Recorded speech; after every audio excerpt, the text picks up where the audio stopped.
Hello everyone, and welcome back to our new video. So live chat helps you answer customer questions instantly and even close more sales. So in today's small tutorial, I make sure to show you on how to add live chat to your Shopify store in 2026. Fast and easy as usual. Let's get started. Well, first we're gonna go make sure you are fully connected to the internet, open your favorite browser and look for shopify.com. Now it's time to do your usual login using your email address and password.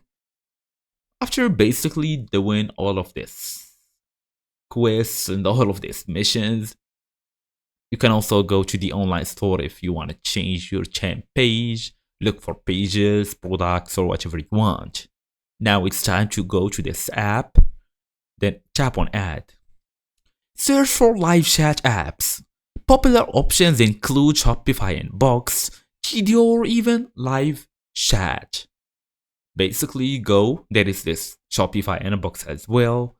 They're gonna tell you get more sales by connection with shoppers in chat.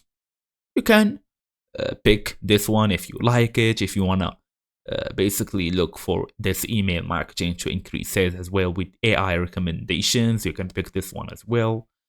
You can even discover more in the Shopify App Store.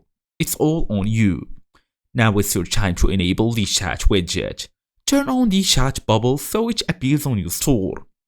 Then customize the chat appearance by changing colors, greeting messages, and even availability hours. You can also test your live chat if you want to by opening your store and send a test message. And that's basically the main idea. So, thank you all for watching, and I will see you in the next video.